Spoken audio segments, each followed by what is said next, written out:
Okay, hey everybody. Welcome back to the Black Carnivore live stream. I am excited that you are here. If you are new, welcome. We talk all things carnivore diet here. And if you are coming back, thanks so much. I love that you are here and really looking forward to having a fun conversation tonight. So, go ahead and click the like button if you are here and watching, and let me know that you can hear me okay. I'm on my own today, so I don't get to make sure that the sound is working properly otherwise. Anyway, so tonight, what I really wanted to talk about was grocery shopping. So, I made a video this week where I showed what to buy if you're starting the 5-day beef, bacon, butter, and egg challenge with me, or if you're just doing that on your own. So check that out. So the challenge, my challenge actually starts October 3rd. So you definitely want to go and sign up. Make sure that you're in and that you get to do it with us. It's of course, you can always just eat beef, bacon, butter, and egg on your own, but it's a lot more fun when you do it in a group, and you get a lot more support and encouragement and guidance and so on. So it's a really good idea to make sure that you sign up and join in. So the video will show you exactly what to buy, but I wanted to keep talking about grocery shopping in general for carnivore. And then also, so I'm in North Carolina now, and there is Hurricane Ian is coming up, the eastern seaboard. So I definitely wanted to give a shout out of support to those of you in Florida and I guess Texas and some of the other states where Ian is hitting, and send you support and love. And we're supposed to get it on Friday. Of course, by then I would imagine it's not going to be quite as big a storm, but it still will be. It'll be something. So I did some shopping for that as well this week, just to make sure we're stocked up on stuff. Because who knows what will happen. Okay, welcome. Okay, William, awesome. You can hear me. That's great. Robin, welcome. Yes, glad you can hear me. So, uh, let's see. William says North Carolina. That's where I live. Okay, awesome. Well, I'm in Charlotte, so definitely go ahead and send me a DM on Instagram at Black Carnivore, and yeah, and let me know where you are, because I would love to pull together many of the carnivores in the Carolinas. It would be good to have a real life crew here. Maybe have some regular meetups and stuff. So, yeah, so definitely send me that. So anyway, one thing that I noticed when I went grocery shopping is, I didn't, because I was focused on doing the beef, bacon, butter, and egg challenge. I wasn't buying other things, but I noticed there was a lot of pork products that were on sale with really good sales. So pork butt was on sale for 1.99 a pound, which I don't think I've ever seen anything that cheap. So I'd love to hear from you, like what are some of the cheapest meats that you're seeing in the grocery store today? I know, prices are going up. I mean, people are definitely noticing that. So let me know what you're seeing and what the prices are where you are. I thought that, I don't know, I kind of, after the storm, I probably will stock up. Oh, I do have access now to a deep freezer in the garage, so I can actually buy large amounts of meat and keep that frozen and stocked up. So that's definitely something I'm going to keep thinking about or making sure that I do. But one thing I started off the video that I put out, one thing that I started off with was talking about what I see when as soon as I walk into the grocery store. So the entrance I usually take leads right into the soda and chips aisle, and the whole aisle is just soda and chips. And I thought, man, this. I remember how hard it was when I was first going into the grocery store. And most grocery stores, I feel like they lead you through the bakery and then into the produce section. So it's that's also equally as hard. And I still find that difficult. I just try to steer clear of the whole bakery area because, it's very tempting. It can be very tempting. Okay. Michelle says, "Hey, A-Day, Michelle here, still hanging in there. Awesome. I'm so glad to hear that. Fantastic. Mommy does keto. Welcome. I'm so glad you're here. Happy Thursday to you. You're here earlier today, so that's really cool. I'm really glad you were able to make it earlier. So, so I think that it's important to really pay attention to kind of, just kind of be ready when you walk into when you walk into the supermarket, because it really, I mean, the whole place is designed. It's like one giant, commercial or ad. Like, it's designed to take you through a particular path to put you in sight of certain types of foods. I learned that grocery stores, I mean, maybe it's not this way everywhere, but, products pay to be on certain shelves in the grocery store. So what's at eye level is like the premium shelf and it costs the most money. What's down by the ground is the cheapest shelf. Having a stand at the end of the aisle is, very expensive. And that's where certain products, they want to be there so that they're seen and they stand out. Yeah, there's a lot of things that are competing for your attention in the grocery store. And one of the things I really love about Carnivore is that it is so easy. Shopping can be just such a quick affair. Really, I'm just going to the egg butter area and the meat area, and then maybe cleaning products, other, like, uh, household items that are not food, and that's kind of it. So it's really nice to be able to get in and out that quick, but you do have to kind of be targeted and know, know which areas to avoid. So that's what I have to do. So let me hear from you guys. What are some of the prices that you're seeing? What are some of the things that you're buying at the grocery store? In the video that I had, I really wanted to kind of show an array of beef products and talk about different things that you can buy to eat on the beef bacon butter and egg challenge. And I know a lot of times when people are new to carnivore, they go straight to ground beef and then just kind of stay there. And there's nothing wrong with ground beef, but I feel like it can be kind of boring. And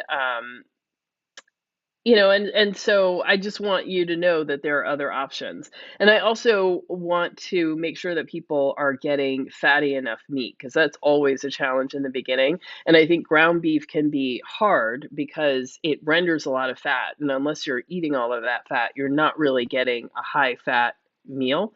And sometimes it can be hard for people to eat all that, to eat the rendered fat in the beginning of carnivore. So that's why I tend to lean towards the chuck roast or other fatty cuts of meat.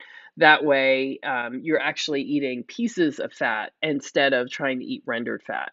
So, yeah, so so what I wanted to show when I got to the grocery store was like lots of different types of beef and things that you can choose from. But the grocery store that's near me does not have a good selection.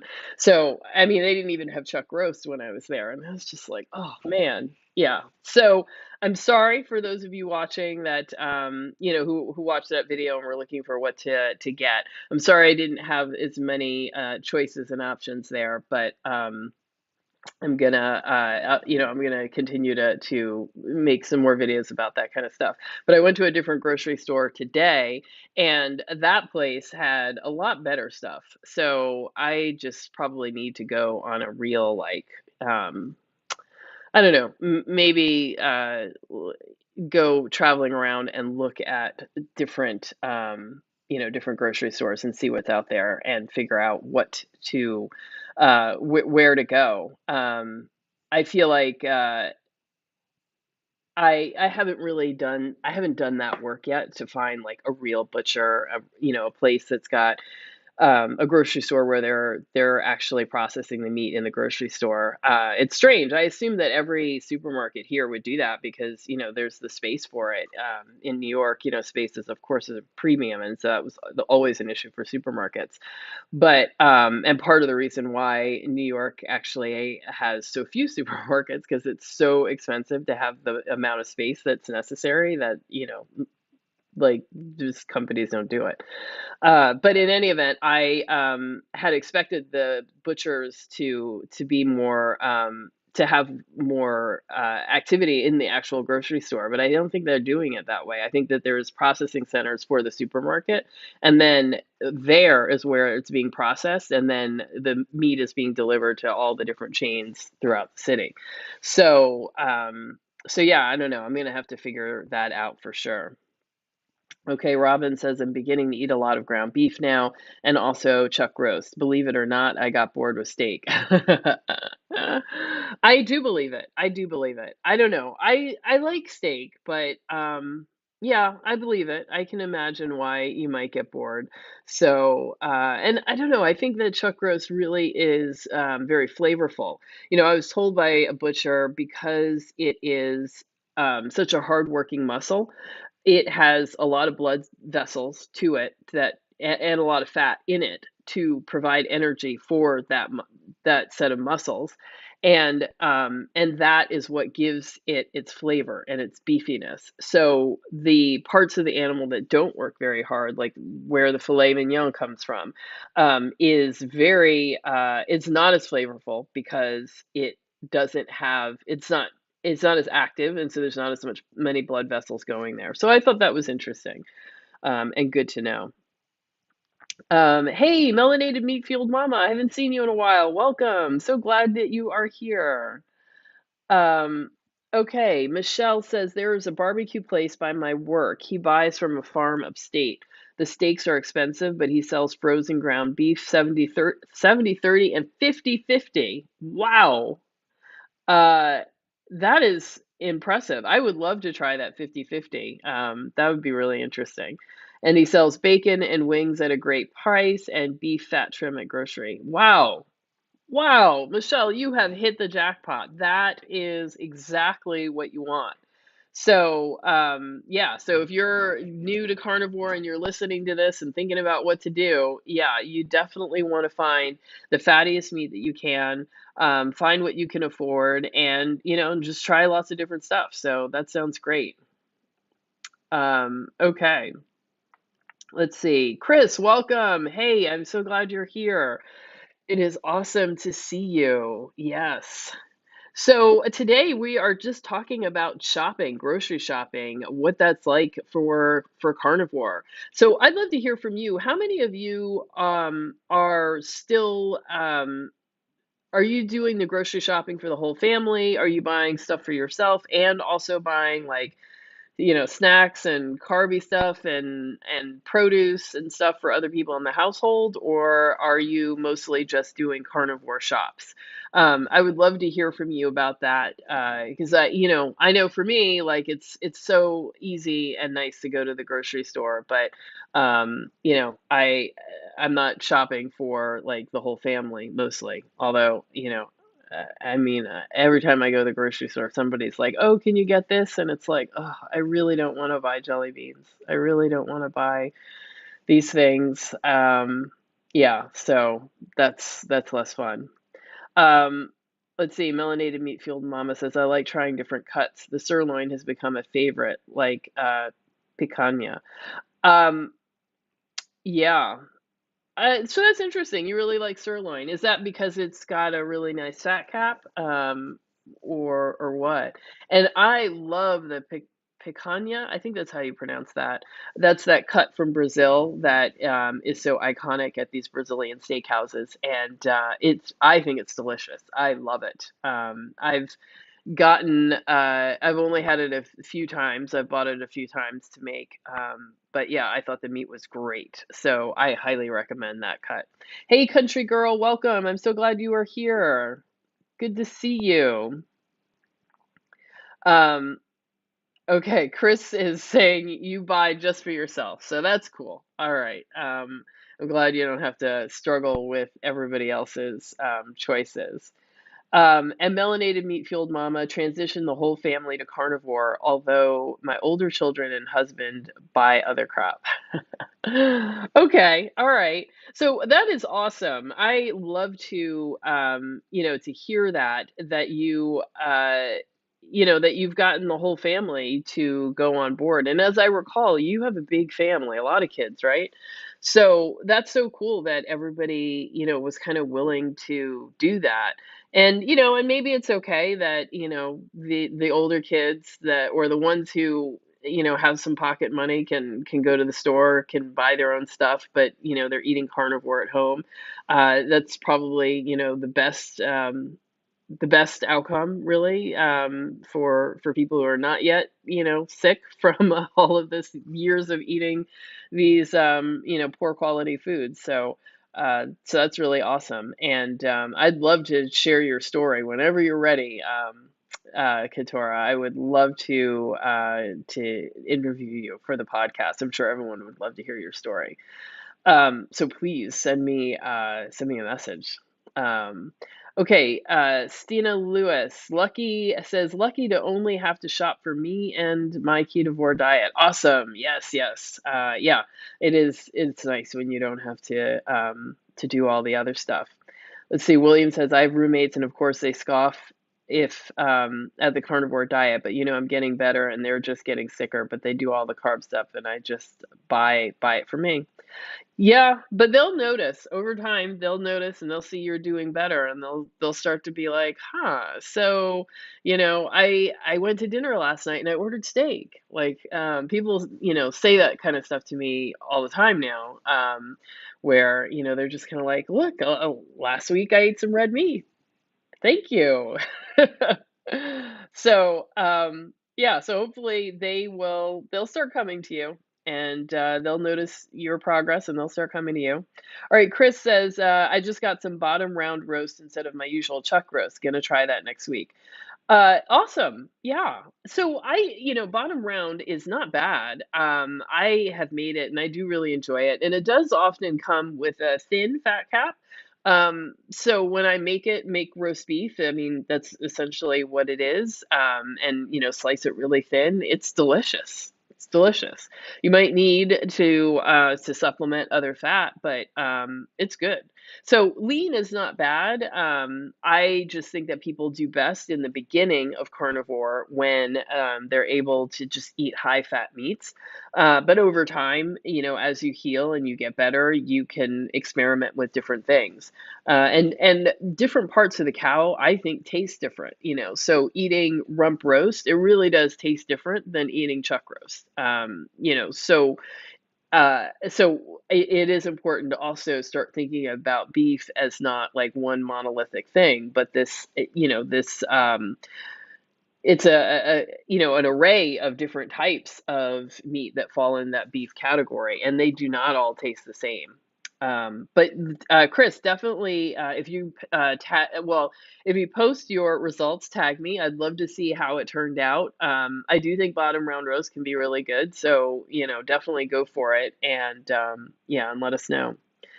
Uh, Wow, melanated meat fueled mama says 6 kids, ages 22 all the way down to 7. So yeah, that's a big family. A lot of meat, a lot of meat.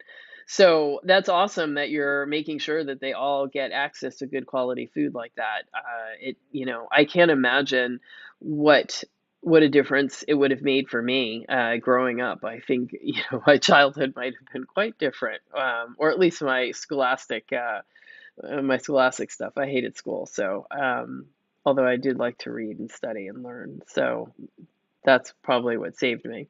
All right, Country Girl says family of 3. I just buy more beef for me. They don't like to eat roasts and short ribs often. I'm the only carnivore. I think they're going to try keto.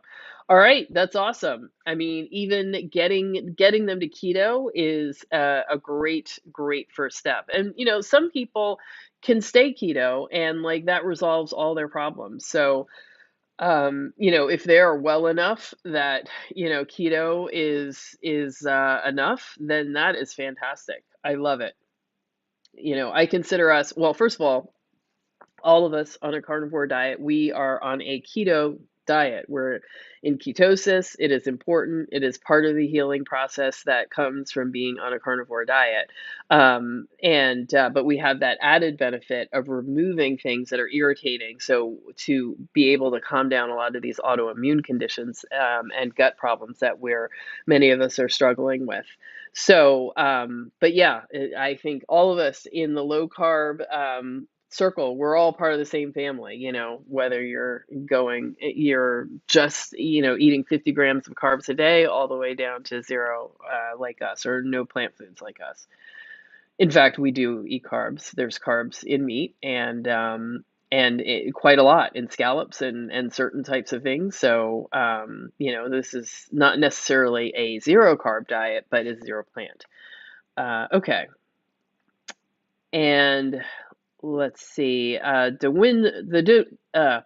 winner's circle. I should have waited. Just left wild fork, bought pork belly and ground beef. Um, no. That's okay. So I didn't say it in the video, but I should have said that pork belly is fine on a beef, bacon, butter, and egg fast because bacon is pork belly. It is smoked and made bacon, cured and smoked, I guess. But it is still, it is pork belly. So technically, pork belly is fine for a beef, butter, bacon, and egg fast, and perhaps even better. I don't know. I think that I react to bacon. I don't know why. So a small amount of it is fine, but if I were eating it day in, day out, like I used to, it would be a problem. So, but fresh pork is not. So I think it has something to do with the curing or the smoking or the processing or whatever, or my body's just said, hey, you've assaulted me for too long. I only want the purest stuff from now going forward. Um, Okay, so Chris says I'm definitely trying to up my fat too. Yeah, well, so yeah, that's not going to happen with bottom round roast, but you can add some other stuff. So make a nice roast beef sandwich if you've got any of that protein sparing bread. I'm not a lover of sandwiches in general, never really liked them, but seems like roast beef with mayo would be really nice on on some bread. So I some protein sparing bread. So I let me know if you try that. Okay, Stina says I shop the sales and adjust the menu accordingly. Anyone else having trouble finding offal? Yeah, that's a great idea. So always shop the sales. I did find a chuck eye steak that was at the grocery store the other day, and it was on sale, the manager special. Not sure what the manager special means. I think that means it's very close to the sell by date. So yeah, but it looked good, it smelled good, it wasn't a weird color, so I was fine with that. Um, and yes, I am having trouble finding offal. Um, I thought that there would be more of it. And in fact, I started thinking I needed to get back to buying beef heart so I can make dog treats. And I couldn't find any at, the local grocery store.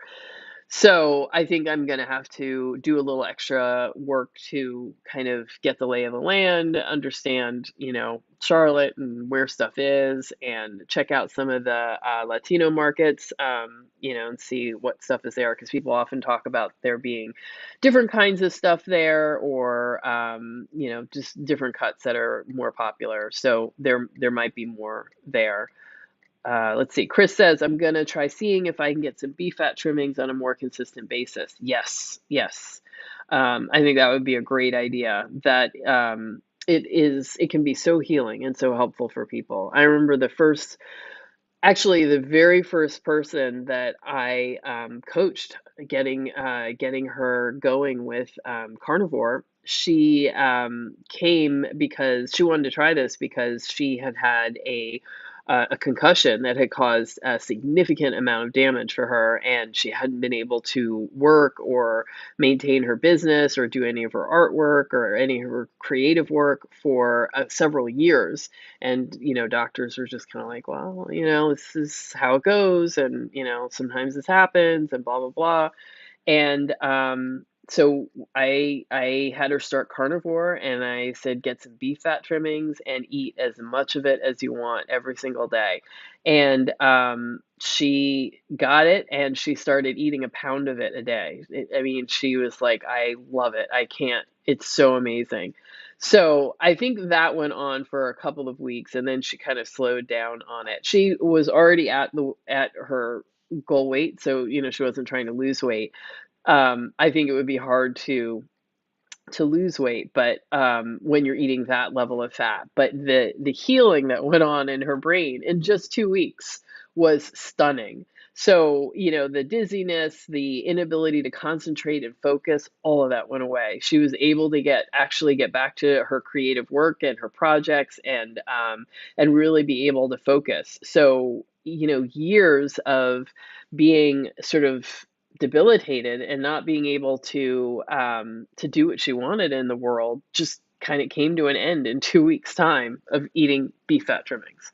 So yeah, I think I have seen, it was pretty amazing to see that kind of transformation. And I think that a lot of people who have brain stuff going on really, really, really thrive when they add in a high fat. So that's something to think about. If you're dealing with mood issues, any kind of mental health stuff, or physical problems with the brain, any kind of traumatic brain injury or anything like that, really try to load up on the fat. And I don't know. I would assume that you really want to focus on the fat from ruminant animals. So it doesn't have to be beef, but I wouldn't let the bulk of your fat be coming from bacon or pork. I really would. I think that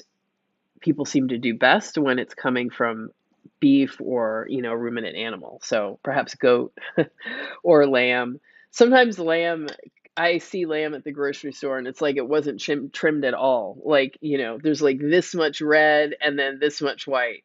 But and then other times it's like there's no fat on it at all. So I don't know. I don't know what people are thinking when they're handling the lamb, but sometimes it's just like, it's a crapshoot. But um okay. So Melanated Meat Field Mama says, my grocery store carries all types of offal, Publix in Florida, sometimes Sam's Club. Um, oh wow, you're in Florida, so be safe. Keep you in my prayers, Melanated Meat Field Mama.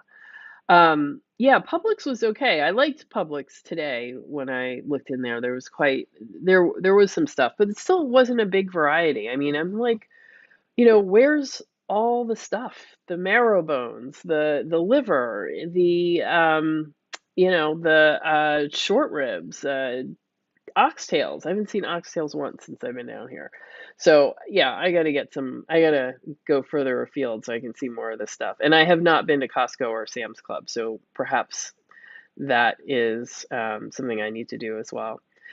Stina says, I asked our local butcher for 1 pound of beef fat, and he looked perplexed. Gave it to me. They didn't know how to charge me for it. They just gave it to me. Too funny. That's awesome. Yeah. That's exactly what happens every time. They look confused. They're kind of like, what are you doing with this? I know it's not my business to ask, but really, what are you doing? Yeah, and then, they give it to you or sell it to you for super cheap. So that's awesome. Okay, so Melanated Meat Field Mama says they have all of that. You have to look closely. The selection is there, just very few packages of it. Okay. All right. And probably today wasn't the best day to look because, we're expected to be hit by the storm in Charlotte tomorrow night. So evidently people here get stocked up and ready quite soon, so quite early in advance of these things. So yeah, things could have been sold out today as well. So that's something to think about. Okay, mommy does keto. Says someone overheard me asking the butcher for beef fat trimmings and asked if I was going to make dog food. That's awesome. Yeah, yeah. Well, no, it's human food. It's food for humans.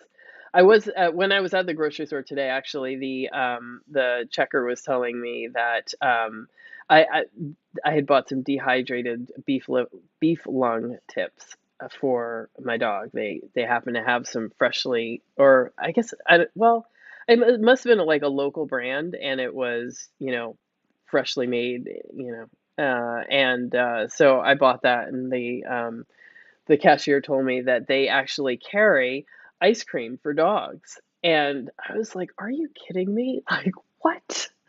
That seems crazy. And he said a woman bought some the day before, and he had said to her, "Oh wow, that's so awesome that you're buying your dog ice cream. What kind of dog do you have?" And she's like, "What are you talking about?" And he's like, "This is dog ice cream." And she was like, "Oh my God, this is my husband's favorite brand, or my husband's favorite kind." So, yeah, look at that. So I was really surprised to hear that. I don't know if any of you all have seen that, but anyway, I would love to see some ice cream that is, some beef fat that is easily purchased and accessible. Yeah. Maria's Dollhouse says beef works best for me. Was at a standstill. Scale wasn't moving. Been doing protein sparing 2 days. Then raised the fat on the third day. Feeling better. Down 2 pounds. Hmm. Yeah, that seems like a protocol that could work. So if you feel good on that, that's awesome. I'm glad that you found something. I don't know if you all had seen this. Maybe, I don't know, I want to say like a month ago, Nutrition with Judy did, Judy Cho from Nutrition with Judy did an interview with Megan Ramos from the Fasting Method.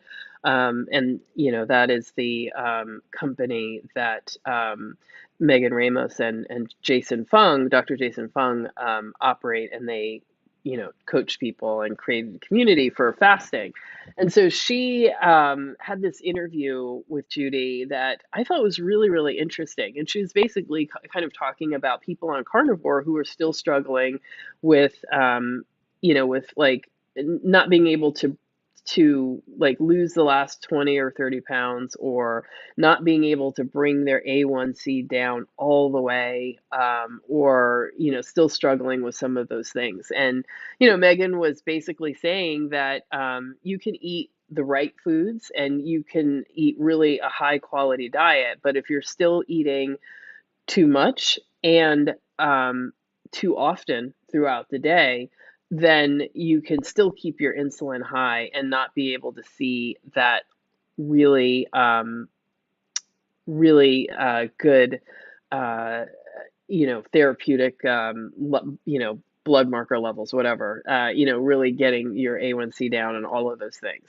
So I thought that was pretty interesting, because like many of us are eating like spectacularly, but, like you said, Maria, still struggling to kind of go all the way. And so, that has got me thinking. I mean, I know like a lot of you all do fasting and you've been amazing about it. And I have been really reluctant to do it. I haven't wanted to do it, but I'm seeing that like it's what needs to happen. And, that, there's just no getting around that. So I have started fasting. So last week I did a bunch of 24-hour fasts.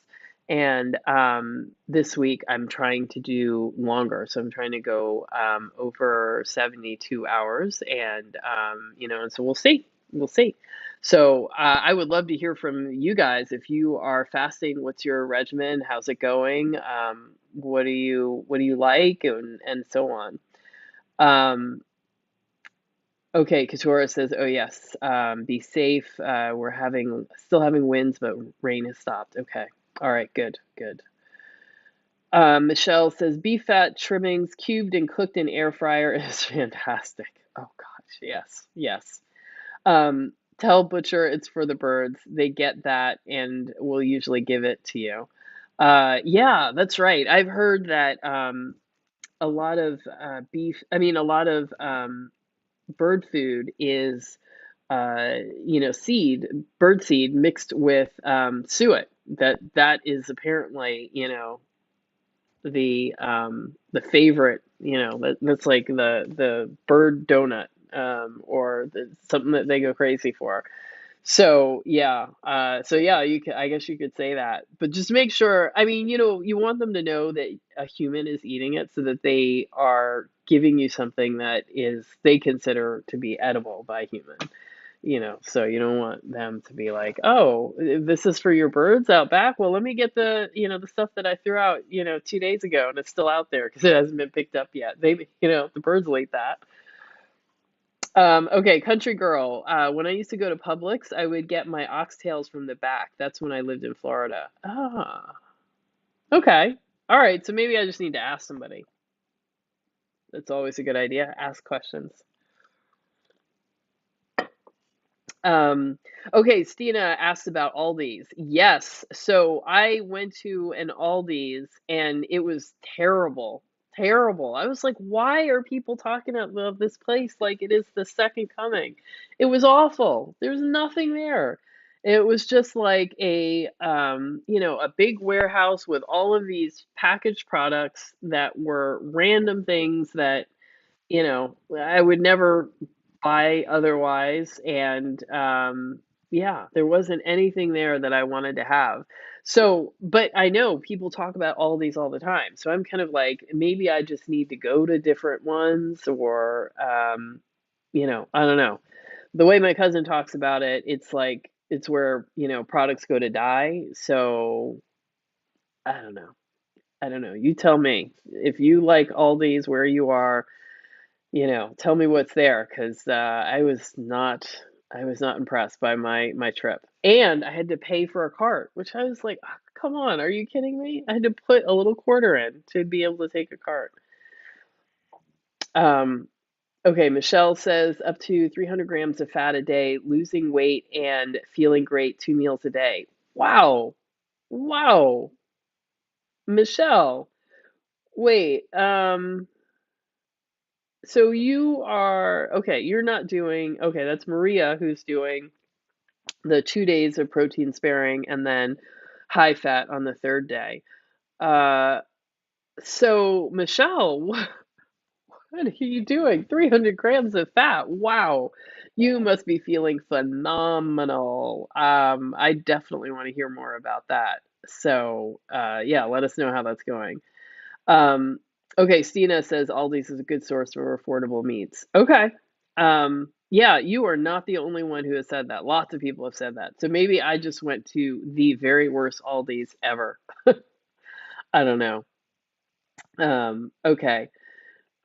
Stina, oh, okay. You've done 6 rounds of 72-hour fasting. So that means you do 3 days of fasting in the week, and then the other 4 days you eat, and then you repeat the next week, or are you doing rolling 72s? I'd be interested to hear. And how do you feel? Do you like it? Um, Okay, Michelle, good, good. They're nice trimmings they give you. Good. Yeah. You just want to make sure they know this is for human consumption. Okay, Chris says, I'm not fasting really anymore, but I'll just go with the flow, so I'm not forcing myself to eat if I don't feel like it or need the energy. Perfect. I mean, this is what you're supposed to, generally be able to do. I think that, I mean, from what I'm understanding, like doing a lot of longer fasts is, can be really important in the beginning to, to bring down, to burn off, the sugar stores, to bring your insulin levels down, to help you get more insulin sensitive. But as you lose weight, there isn't as much need to do those longer fasts. And so, sort of figuring out your body's rhythm is like the most important thing to do. So, that's awesome, Chris. It sounds like that you're figuring that out. Okay. And Melanated Meat Field Mama says, typically I do 18/6 or 24 fast. I need to get back to doing 72 hours and OMAD to lose these last 20 fat pounds while building muscle. Mm-hmm. Yeah, totally. Um, yeah, so I was thinking, I mean, so I'm not going to do this for this upcoming 5-day beef, bacon, butter, and egg challenge. But I was thinking that it might be nice to do a 5-day fasting challenge in the community, and just, do that with everyone and kind of, for anybody who needs to get back on track or needs a little help to keep going to have that. And I think it might be good to do it, especially during Halloween. I don't know, during this whole holiday season. It's so important because there's so much candy everywhere. I cannot believe how often I encounter it, and it is tempting. It is hard. It's just like a constant assault of like, oh, thinking about, or do I have a Jolly Rancher? No, no, I'm not gonna have a Jolly Rancher. But yeah. So doing it around now might be a great idea. So you let me know, everybody here, you let me know if that would be something that you would want to do, because yeah, I'm all in. I'm doing these, getting used to doing these fasts and figuring out what to do. The only thing for me is like the sleep gets to be really bad too. Like I guess my adrenaline levels go up, ketones go up, everything, and I just can't sleep. So I'm just like, oh, I slept for 3 hours. I guess that's all I'm gonna do tonight. I'm awake. Um, Okay, melanated. Oh, okay. Stina says, so surprised. I have two near me that have good supplies of meat and grass-fed meat too. Yeah, I think maybe, yeah, maybe I just went to the bottom of the barrel because they definitely did not have any grass-fed meat there. They didn't have any plain meat. They had, things that were marinated, or like meatballs and other sort of prepared things that already had stuff put in it. But they didn't have any like plain meat, which I was like, that seems really weird. But I don't know. Okay, Melanated Meat Field Mama says, shop the meats. They have very limited cuts though, but for basics, it may be good. And Aldi carries egg life wraps. Not even Publix carries them. Yeah, I know. People love those egg life wraps. So yeah, that can be a really great option. Yeah. So, okay, Chris says, I get my 73/27 ground beef and chuck roast from Aldi. They also have good brisket. Yeah, I don't know. I'm just I gotta say, I have not been super excited about North Carolina's food options. I think I need to, I gotta find a butcher, a real butcher. Um, I know, Stina. I know. I got my quarterback, but I was annoyed that I had to find one in the first place. Yeah. So, I know, but I'm gonna stop ragging on Aldi. Maybe it was just a bad store. I just gotta go to some more of them. Um, Melanated Meat Fueled Mama says, A-Day, paying for carts in Brooklyn is nostalgic. That's how Key Foods used to do it when I was a little girl. And you get your quarterback when you return the cart. I know, I know. Keturah, Brooklyn has completely changed. It is so gentrified, and they absolutely do not charge you for use of the carts anymore. Although many supermarkets still have all of those posts and gates around the outside so that, you can't take the cart away from the store because, of course, people do that. And yeah, but yeah, they don't do that anymore. Cece, I've tried Aldi meat. It tastes off to me. I stick to Earth Fare, which is like a Whole Foods where I live. They always have meat on sale. Oh, okay. All right, cool. I I don't think I've heard of Earth Fare before, but that sounds good. So awesome. Glad you like it. And I think you're absolutely right. Meat tastes different, like from place to place. So, different supermarkets have different like supply chains, and those supply chains are supplied by, different farms from different parts of the US.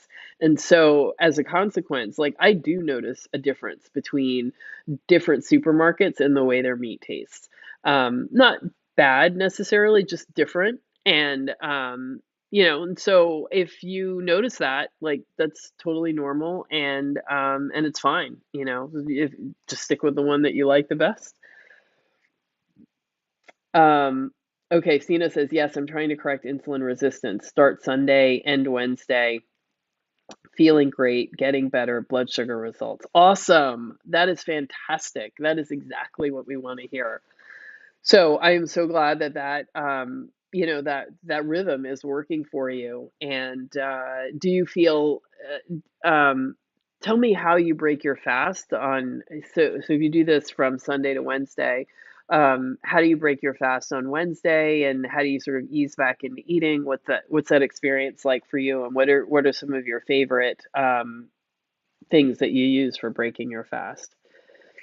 Okay, Michelle says you're right. Keeps the sugar monster away. More fat talking about more fat. Mostly ground beef, fatty steaks went on sale and upped salt too. Thank you. Awesome. Yeah. So getting enough fat, I think that sugar monster really is a lot of the time is your body wanting more energy. And so a lot of times when we go carnivore, we think that we're eating a lot of fat, but we're not really. And sometimes some of us need more. And so when you really lean in and you go ahead and you just eat all fat and then, let your appetite fill after you finish eating all the fat that you want, start eating some of the lean. That can be a really great approach. So I'm loving that that's working for you, Michelle. Um, okay, and Chris says, yeah, when I was above 30% body fat, fasting was fine with me. Yeah. So that's right. So as you get closer to your goal weight, you may find that fasting gets harder, and so you can't do it as long and or as easily. So, but that's a good thing. It's a good sign. Yes. Okay, William says, what is protein sparing? Great question. So, a protein sparing modified fast is a type of fasting. It was originally, well, I don't know who invented it, but back in the 80s and the 70s, I think this was a medically supervised diet that doctors put obese people on who needed surgery or needed some kind of, medical intervention that really required them to slim down. And so what they do basically is you figure out exactly how much protein your existing mass needs to maintain, and then you eat that amount of protein. You eat super super low fat, and you don't eat anything else, and no sugar, no carbs, no nothing else. And it basically, since you're dropping the fat so low, you're really forcing your body to get all of its energy from your own body fat stores. And it is the fastest way to lose weight um, beyond not eating anything at all. So it became popular in the late 70s, early 80s. There was a brand Medifast that was a prescription thing or something you had to do through the doctor's office. And then Oprah went on Medifast and she lost all that weight. And I don't know if you remember that episode back in the 80s. She came out wearing her Gloria Vanderbilt jeans and a black turtleneck, and she was carrying this or pulling this little red wagon full of like 60 or 80 pounds of fat in it to show what she had lost, um, and then she promptly went on and regained the weight. So but that was the protein sparing modified fast then. And then over time there were people in the low carb space that you know continue to use it. And it was very popular in the bodybuilding space as well for people who are really trying to drop fat really fast for like an event or a performance or whatever. So those people, instead of focusing on shakes, started just eating lean protein like egg whites, chicken breast, fish, super lean meat, um, a small amount of vegetables, and no fat, or super low fat. And that's another way of doing the protein sparing modified fast. There are definitely some risks to it. It's so, some people don't respond very well, and it's really hard. I think it's really hard to do low fat and carnivore. Um, you know, Fat and sugar are both energy, sources, and like if you cut out the sugar and the carbs, you need to have the other energy source, which is the fat. And if you try to cut that out too, it just seems to mess up the whole body. So I don't know. Some people love it and they do it, but you really have to be careful with it and you have to pay attention. And if you need to, if you're feeling bad, load up, have some high fat days where you kind of try to get caught up because, your mood and mental health and stuff can tank. That's why I liked what was Maria was saying. She has been doing 2 days of protein sparing and then a high fat day. If you're going to do it, that is the way to do it. Have your high fat day because it can be bad otherwise. Um, okay, country girl, you're doing a 24-hour fast. That's awesome. How far in are you? And how have you enjoyed it? Um, and Chris says, I'm so glad I kicked my cravings for candy. Only time I crave carbs are the savory ones. Okay, awesome. What are the savory ones? You mean like potatoes and stuff like that, bread? Yeah. Um, yeah. I don't know. For me, the sugar, like, it's not a killer craving anymore. Not like, or like I'm really fighting for my life inside, my head.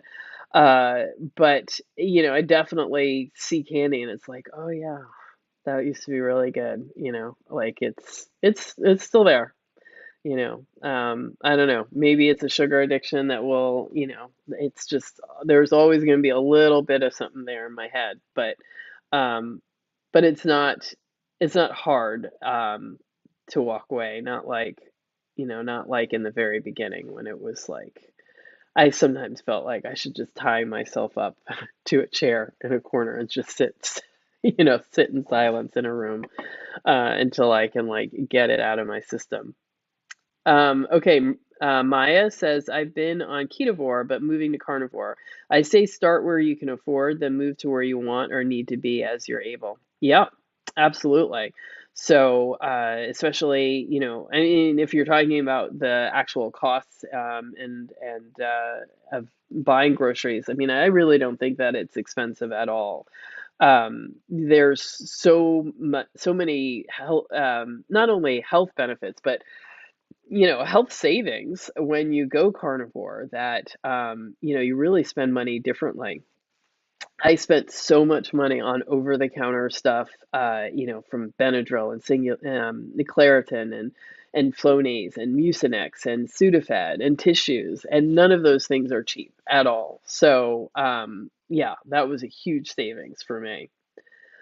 Okay, Dot Matrix says Canadian Thanksgiving is coming up on my husband's birthday, and I want to do beef, bacon, butter, and egg. Yeah. Well, when is Canadian Thanksgiving? Yeah, I forgot that is coming up quite soon.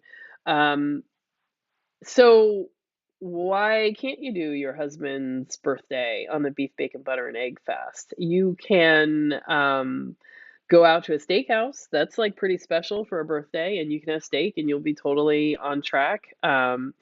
If you Yeah, I think you can do it. Yeah.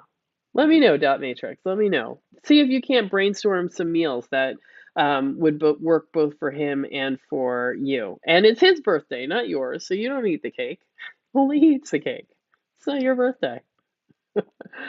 Okay, CC says my family knows I could care less about the holiday treats than anyone who has something negative to say and suck it. Yes, exactly. Love it.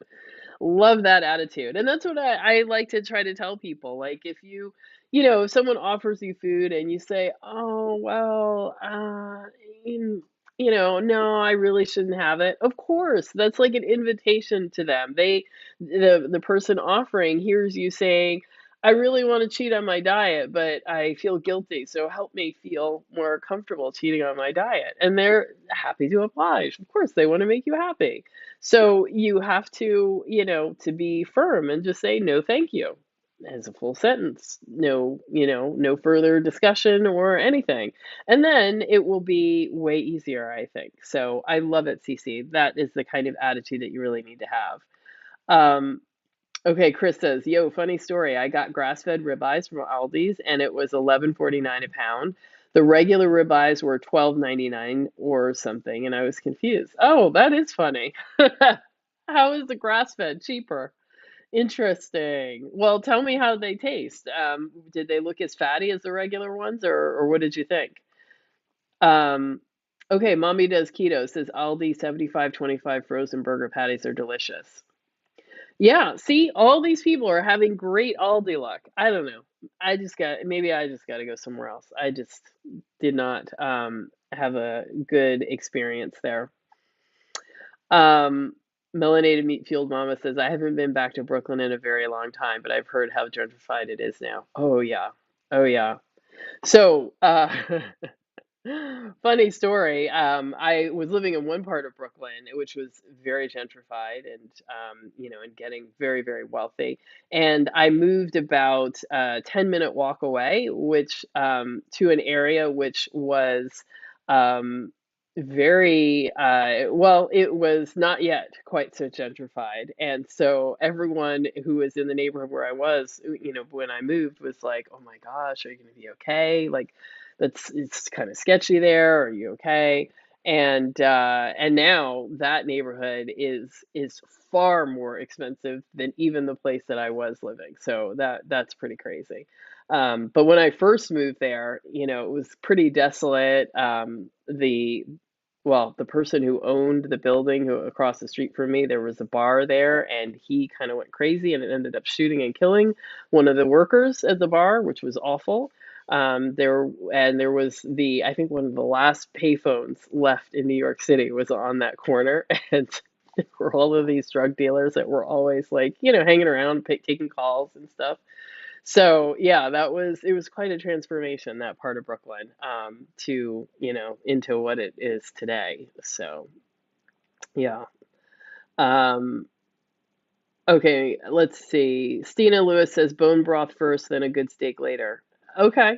All right. So bone broth as to initially give the fast and then having some steak. So excellent. Sounds good. Um, Okay. Yeah, William. Yes, protein sparing modified fast done improperly, or even properly but for too long, definitely could mess things up. So you want to be careful about that.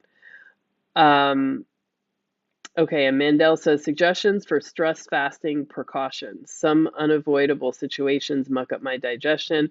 Lots of stressors. Don't want to fast forever. Um, so stress is one of those things that I don't know. I think that you really maybe want to put more emphasis on dealing with the stress, because stress does increase your insulin resistance. It increases the insulin in your body. So even if you eat no candy at all, your blood sugar could be looking like you just ate, 10 candy bars because you're stressed. So that alone kind of has to get dealt with. And if you try to add fasting on top of it when you're already very stressed, it could cause many more problems because, fasting is a stress. Not eating, it is a stress, and some stress can be helpful and good, but too much can just drive it in the other direction. So if you feel like, you're still struggling with a lot of stress and not getting good sleep, I would really focus on that. So I don't know if you all saw the interview that I did with Danielle Hamilton. She's the functional nutritional therapy practitioner that I put out. I think that was on Tuesday. So I actually thought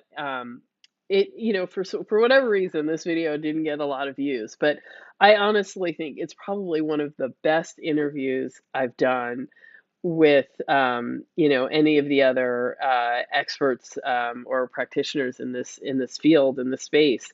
We touched on topics and talked about things that I haven't talked about or no one else has really been able to talk about in any of my other interviews. So yeah, I don't know, I'm surprised. So I encourage you, if you have not seen it, go watch it, share it with other people.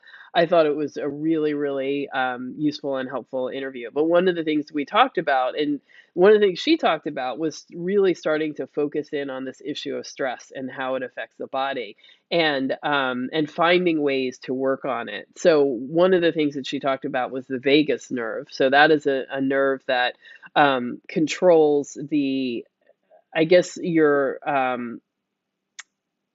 it's what calms your body's physical stress hormones down. So, when you get stressed, like, your body pumps out adrenaline and all this other stuff so that you can be ready to deal with the stress.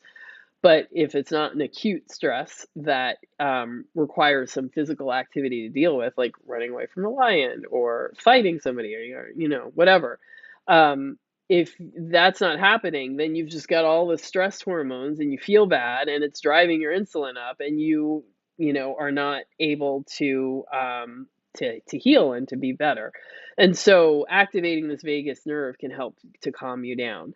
So she had a few exercises to do, but I definitely think, but she wanted to do more research, and that this is something that she's doing in her own practice as well. And I am also doing that research and trying to figure out more about that myself. So I think that there are probably a lot of exercises that one can do to kind of try to short circuit some of the extreme levels of stress response that our body is giving. But again, of course, we all have various stressors in our lives, and there's, to some extent, we can choose how we react to some of the things that stress us out. But there's a reality, as I talk about all the time, being Black in America, there is a reality, a level of stress that we all are going to have to deal with. That no amount of meditating is going to take that away. There are real things in life that are outside of our control and cause significant amounts of stress. So I don't know what the answer is to that, but I would say um, really spending some time starting to focus on relieving stress is really important. So to that end, I have started, I talked about this before, really trying to give myself a good, 3 months to really focus on gut health. And part of that for me is dealing with stress. And one of the things that I have started doing is meditating every day and really trying to identify any kind of spiritual practices that might be helpful or supportive for me, to help me sort of manage. But I don't think that there's a one size fits all solution for everybody, and I think you have to try different things, and things will work at some points and not at others. And then also looking, I did decide, so I told you all, like, I decided to take up roller skating. So I still have not gotten my own pair, but I did go. I had another lesson yesterday. So trying to do something that is fun and purely for fun and for no other purpose is, I think, also important. That's an important way to kind of deal with stress. And I can't wait till I actually get a pair of roller skates, because I would love to do it every day. Even if it's only for a little bit. I don't know. There's just something so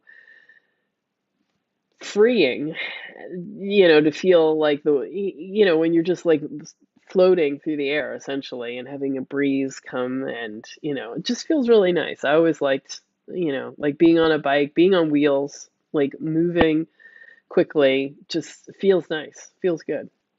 Um, okay, let's see. Jill says, I spent so much money when I ate salad with chicken breast because I would only buy the best organic girl greens and they would go bad and I throw out half the time. We were super picky with our veg. Oh my God, I know. How much money did I waste on vegetables? I mean, when people talk about how expensive carnivore is, I'm like, tell me about how much money do you just simply throw away each week because you didn't eat the vegetables that you bought.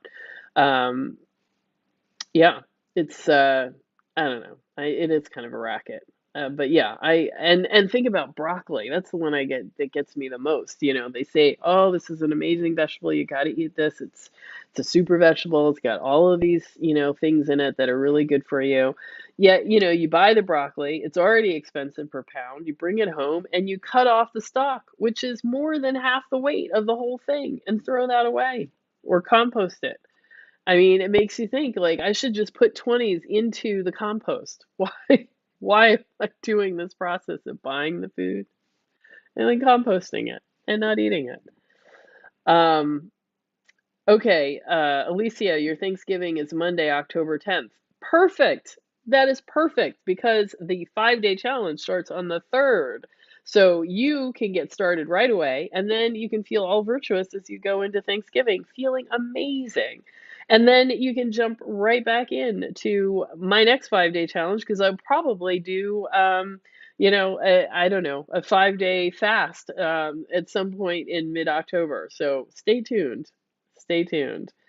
Um, okay, Jill says eating ribeye, ground beef, short ribs, burgers is really not that expensive because it contains actual nutrients, unlike organic veggies, which cost a lot. Yes, yes, 100%. Yeah, some of these things cost so much and they're so heavy. You don't really think about it. Like I would go through the produce section and be like, oh, look at this and look at that, and this looks nice, and let me get a little of this. And then when I actually go to pay for it, it's like, holy cow. This like 2 mangoes cost me $6. Are you kidding? Like, do I really need to spend that kind of money? So yeah, that was back in the day. Hey, Sharisa, welcome. Um, okay, Dot Matrix says, thanks, Day. I'll figure it out. I'm cooking Thanksgiving, so that's covered. And yes, restaurant for his birthday. Okay, yeah. So yeah, I think you can do it. Totally. Let me know what you end up with though, because it's always good to hear what people do, for like special days and stuff, but keeping it carnivore. Um, Okay, so the Winter Circle says I was listening to another carnivore sister who says we should uh, ration protein and not go crazy on it. Whereas Dr. Barry says eat until you get full. Thoughts on that? I like going in on meat. Yeah. Um, I don't think that you should restrict, but you should eat as much as you are hungry for, and then when you're not hungry, stop. Um, I would say, I think that statement is coming from some of there are people who do one meal a day, and who are not able to, uh, really digest all of that meat that they need to eat in order to like get their daily, calories and protein in, and they're not able to digest it that well because that can be a lot. Sitting down and eating 2 pounds of meat is, some people can do it, but for others, it's less pleasant. So, so I think, for that reason, you should eat as much as you feel comfortable eating, and then stop.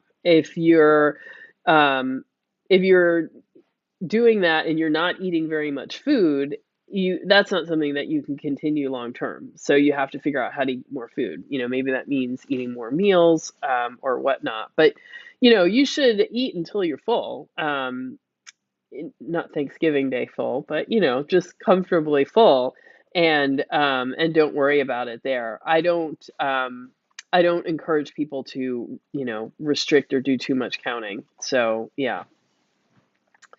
Um, Okay, Mandel says there are over a dozen Aldis in Charlotte and not all are good. Okay, so I'm going to find them all. I'm going to go to them all. I'm going to rank them, and you won't have to do it. No one will have to do that again. Okay, see you later, Stina. I'm glad you were here. Um, okay, and yeah, and Chris, that's a great answer to the winner circle as well. You just have to experiment and see what works for you. You can't take someone else's experience. And especially if, you're a fit man and you're talking to, a woman who's working on healing and losing weight, like your needs are going to be drastically different. So what works and what's right for her may not be right for you. I don't know what your level of activity and fitness and all of that stuff is, but those things matter and they make a very big difference in terms of how you need to approach a carnivore diet. So yeah, I mean, I always tell people you have to experiment. You cannot just assume things are going to work the way you expect them to. And then two, you have to be flexible and see how things go. Okay, Mandel says my cardio is improving, but I cramp before I feel like I've gotten a good day's work or workout in. I wonder, you may need to up your salt. That would be pretty interesting. Um, William says the frozen patties are pretty easy, but they have trans fats in them. Uh, how do frozen patties have trans fats in them? Are you talking about frozen beef burgers?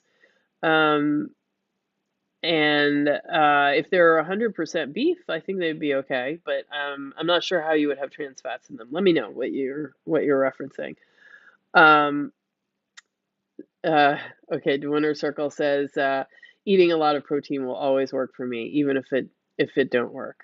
Yeah, well, beef is always good. Yes, I get that. Um, okay, one says I have not seen it yet, but I have it on my watch later list. She's amazing people. I've heard her on multiple times in other interviews. She's great. Are you talking about Megan Ramos or Judy Cho or Danielle? I've spoken about so many people tonight. Um, okay, Alicia says I watched the video with Danielle. It was very informative. Good. I'm so glad that you enjoyed it. Good, good.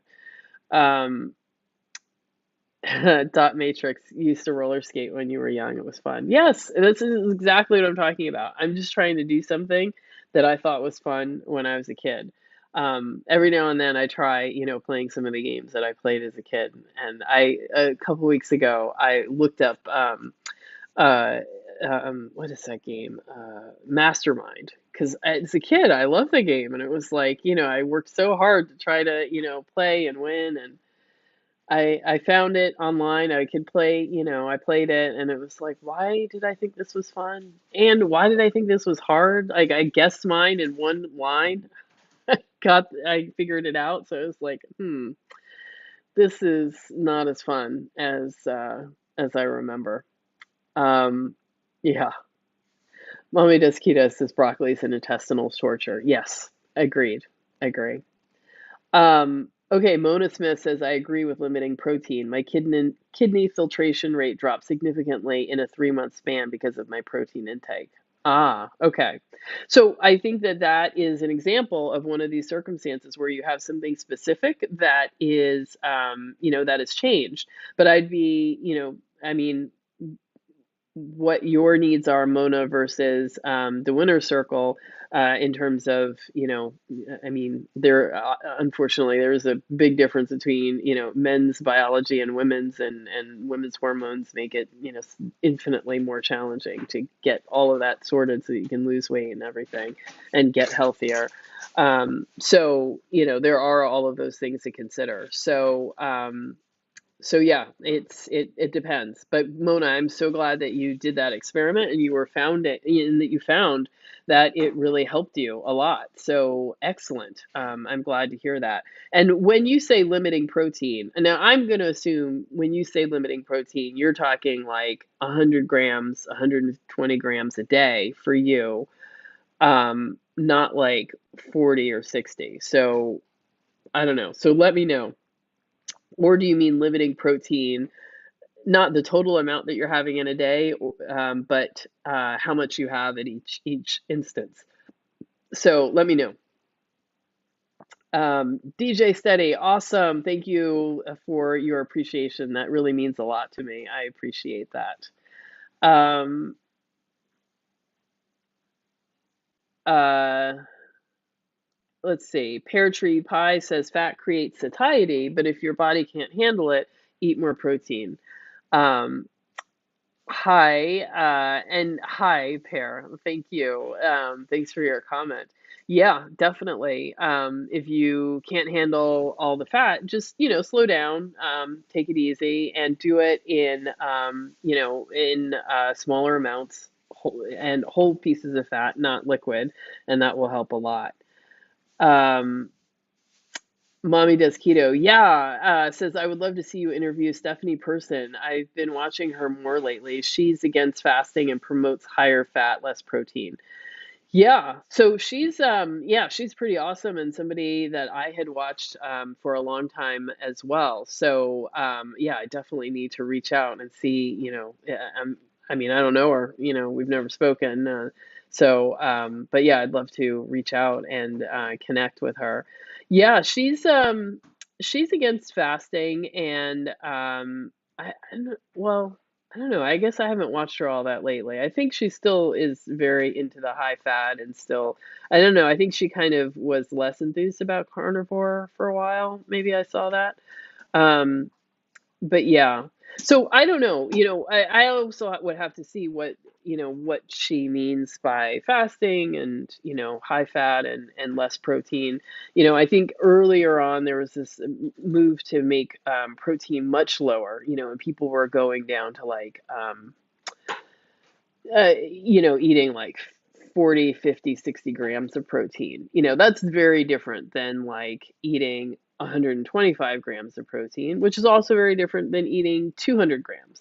So, when someone says eating less, like I just, want to understand what that means. Because there's very there are lots of differences. Oh my God, pear tree pie. It's pandemic carnivore. Oh my gosh. I am so glad that you are here. That's amazing. Deborah. Okay, Denise McLeese says, hi, I'm a first timer, carnivore 11 days, love pork and chicken, bacon, not beef. What do I do? Oh my gosh, Denise. That's fine, but you have to get some other kind of ruminant animal in. So, how do you feel about goat or lamb or bison or venison? Have you tried any of those things? I would definitely make sure that you're eating one of those every day. And then you can also have the pork and the chicken with it, but you've got to have some ruminant animal as your base. And what is it that you don't like about beef? It may be that you just need to pick a different kind or, prepare it differently. There's a lot of different things that you can do. You should come join the Black Carnivore community, lots of recipes and ideas there, and other people who have great ideas about stuff that they're making. But, a lot of people come into carnivore and they don't like beef. And, turns out they were not making it in a way that tastes good, or they were getting stuff that doesn't taste good, that nobody likes. So you definitely want to, pay attention to that and see how you feel, because I think that you won't feel very good if you go very long without eating beef. It just, it's just how it is. Okay, William, oh my God, thank you for the tip. I love it. I really appreciate it. When you guys send stuff through Cash App or buy a super sticker here, really, it's super helpful and it helps me to continue to be able to provide this kind of content for free, which I love to do because I love to see us succeed and get healthy and do well. So thank you, William. I really, really appreciate that. Okay, let's see. Okay, Mandel says, not adding fasting. Stress induces a response in my body, so eating feels bad and doesn't digest right. Yeah. Sometimes I want fuel, but I can't stomach it. Overweight, but not trying to fast it at all at once. Yeah, that is totally a thing. And you shouldn't eat if, I mean, if you're upset about something, like, and your stomach, is all tied up in knots, like, you just, you shouldn't eat. But you got to find a way to relax and release and, be able to, to eat, because that's really hard. But maybe this vagus nerve stuff really will help, because that runs through the gut, so it will have a big impact. So I do encourage you to Google vagus nerve exercises. That's spelled Vagus, vagus nerve. Okay, Juan, you were talking about Danielle. Awesome, awesome. Okay, yeah, that was a great interview. Okay, Alicia says, I believe all animal products have a very small amount of trans fats. Naturally, nothing compared to hydrogenated fats like a margarine back in the day. Oh, okay, gotcha. Yes. Okay, when William, you were talking about the frozen hamburgers. Yeah. Yeah, I mean, um, I don't know. If it occurs naturally in the animal, then I think it's fine. If it, is the hydrogenated processed seed oils that we, have all, or margarines and stuff that we've all been exposed to, that's not so good. So, okay, Jill L says, my daughter is 17, but when she was 7, I used to pay her $5 to eat a Brussels sprout. She actually would gag and spit it out, and I paid her anyway. So happy not to have push veggies now. Oh my God. I totally, oh yes. I know where you're coming from. Yeah, I know. Isn't it amazing? It is amazing. Yes, yes. Um, Oh, okay, DJ Steady will. So yeah, sorry about the super chat. I don't know what's up with that, but thank you. Thanks. The Cash App is perfect. Um, okay, Mommy Does Keto says, I've heard her say 80 grams of protein. Don't quote me though. Okay. 80 grams is a little on the low side, but if you're not very active, maybe that's okay. But yeah. Denise, okay, if liver is the only beef you're eating, yeah, why would you like liver? There's so many other more delicious ways of eating beef. Yeah, try different things. You don't have to have liver. You don't have liver at all if you don't like it. Don't force yourself. Okay, Kwame says, what do I think of probiotics? I heard this week that if you introduce them to your body down regulates its own production of what you introduce. What do you think of that? Um, I think that there is so little that we know about the gut, and there's a lot of research, a lot of it very provocative and interesting, but I don't feel like we know enough to make any of these definitive statements. Um, and there's tons of bacteria. You take a probiotic that's got a handful in there. Maybe it overlaps with what you have, maybe it doesn't. I mean, do you even know what you already have? So I don't know. I've started to explore taking probiotics because I think I have a lot of gut dysregulation, and I think it might be helpful. But I am more concerned about not having that my the variety of bacteria in my gut might be very low because I had so many years of antibiotics and other stuff at a very young age that I may not have the diversity that I should have. So um, I don't know. So I would be more concerned about that. Like, you probably don't really have enough. Um, you probably don't have enough bacteria. I don't know that I would worry about your body down regulating. And also, with probiotics, it's so hard to get it into your gut. By the time it hits your stomach, a lot of it, is dead already, depending on the quality, how long it was on the shelf, going through your stomach and through, the whole process. It's hard to get something that even makes it all the way through. So I don't know. I'm not sure that I would really be concerned about that. But I'd be curious, Kwame, if you have gotten your gut tested. Do what you got down there? Because I don't know. I don't know. Um, So Michelle says, I think Stephanie Person means watch your blood sugar about how much protein you consume, also sex, age, and height. Um, Yeah, yeah. I mean, there certainly are some people, particularly people who have diabetes, who are more sensitive to protein. And so when they eat carnivore, especially if their protein is higher, they will find that their blood sugar is a little higher. So yes, there are those kinds of things to watch for, but how much of a problem it is, that's still a debate as well. So, so I don't know, but I think for women, somewhere between 100 and 100 and 30 grams of protein, and you're probably fine. And if you're more active than that, you may need more. If you're very active, you may need more. But somewhere in there, you should kind of be okay in terms of making sure you've got enough protein going on. Okay. And uh ZZ Captain says, what is a book you would read online if you had to pick one, like the Eskimo book chapters? It's funny. I was just talking to somebody about that project. So I don't know if all of you are aware, but um I think this was back in 2020. There was that book that was written by Stefan Williamson, or whatever his name is. He was an explorer who went to live with the Inuit, and he ate carnivore like them the whole time, and then he came back and he continued to eat that way, and he actually agreed to be part of a study at Bellevue Hospital in New York, and he was admitted, and they controlled his food, and they fed him, his carnivore meals, and tested him, and did all kinds of studies about him, and found, and he was like in marvelous health.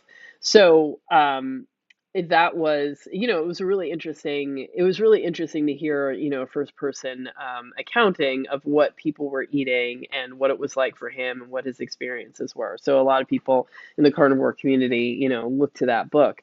And it is in the public sphere now because it's, I guess, so old. And I don't know if there's anybody left in his estate or anything. So anyway, the book is sort of out there as a PDF. And so I got a bunch of different carnivores to read a chapter so that the whole book would get read.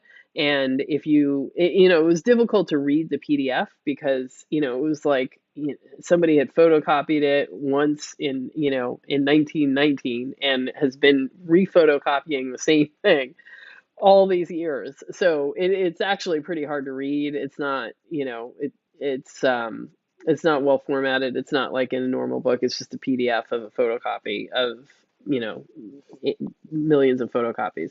So anyway, I would definitely look for that and listen to it. It should be so each person who recorded their own chapter, that chapter is in their YouTube channel. So it also allows you to, sort of be exposed to and meet other carnivores. So you can find that. I don't know if I created a playlist. I probably should have done that, but I think I might. Maybe I've created a playlist, but you might want to Google. Oh man, I can't remember how to spell the guy's name either, but Fat of the Land. That's what it was called. That's the book, the name of the book. Anyway, so yeah, you all can listen to that. But if you weren't thinking about that, I think there are, lots of interesting books. Some of the old ones. There was the guy who came up with the Salisbury steak. That was from the 1800s, and he had people basically eating, a diet of beef and water. So this is not a new approach. And he invented the Salisbury steak, or that recipe was. I'm sure he didn't do it. Whoever cooked in his household came up with it. But and that's how it sort of became more popular and something that people were eating, at least in the Americas. So yeah, that would be an interesting one, and but we've got some good current books like Judy Cho's book. I think is spectacular. I mean, she really did a great job with doing research and interpreting the science for us. So that's one. Dietitian's Dilemma is another really factual studies based one, which I thought was really, really good. And, Michelle Hearn is the author, and she is, really fantastic. So I encourage you all to check out that book as well. Um, so yeah, so those are two good ones, and I'll keep thinking. Yeah, I would love to. I guess I should put together, sort of a library list of carnivore books to read. Okay, Jill L, thank you so much for the super chat. I really, really appreciate it. It really means a lot to me. Yeah, this is doing this stuff is a labor of love for sure, but it helps to be able to pay for the internet and all the other things necessary to bring this to you. Um, okay, Stephanie Boseman says kombucha or kefir. Are you asking me about those? Neither is on my list, but I know some people really love kefir, they love kombucha, they love fermented stuff. Um, so if that is you, I guess you would have to just see how your body responds. So I'm never going to have dairy, so kefir's off the table for me. But for some people, maybe that's okay. You just have to see. And then kombucha, I think that I'm pretty sensitive to histamine, so I don't really like to eat things that are old. So I think that, and fermented, and, I mean, kombucha is fermented, so I would expect that I'd have a problem with that. But I'm sure there are carnivores that are drinking kombucha and doing fine. So, Jill, thank you so much. I'm so excited you are here. I know a lot of times people miss lives, but I am glad that you are here. I really, really appreciate it. Susie, welcome. You are late, but that's okay. I love it that you're here. All right, see you later, Deborah. Keep up the amazing work and spreading the carnivore word from an original Black Carnivore OG, Pandemic Carnivore. So you guys, yeah, definitely check out Pandemic Carnivore, otherwise known as Deborah. I did an interview with her early on in the pandemic, and you can find that if you go on the YouTube channel, and she is awesome to know, and she had amazing success. Oh, and she worked with or she joined Stephanie Person's coaching program. I don't think that the high levels of butter that she was encouraged to eat worked for her, so that was a change. So I think you really have to. Your mileage may vary with the butter, and you really got to figure out what is the right amount for you. And for some people, the levels that are recommended just didn't work. But, you have to see. Oh, Stephanie is asking about probiotic use. Yeah, I mean, yeah, people for sure. People talk about adding fermented foods into their repertoire. Um, I don't know. I don't know. I feel like there's not enough. Um, there's just not enough known for sure about the gut and about repopulating it that makes sense to me. So I don't know. I'm starting with fasting, sleep, and staying, beef salt water. That is what I'm trying to focus on right now. But it could be I didn't stay up on top of taking my probiotics, so I feel like I'm gonna lean a little bit harder into the fasting, see how that goes, and then try introducing the probiotics later. I just don't, I hate taking pills, and I cannot remember to take them all the time. It's such a problem for me. It is. Okay, so folks, we have been on, for a long time. My family has come home, been annoyed that the kitchen is off limits. So I'm going to have to sign off tonight. But if you have not signed up for the 5-day carnivore challenge, please do.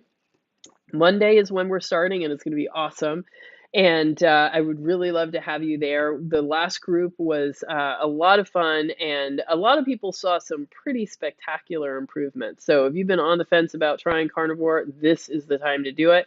And if you have fallen off track and you need to get back on track, don't wait until January. Do not throw away the next 3 months. Let's just jump right back in with this 5-day challenge.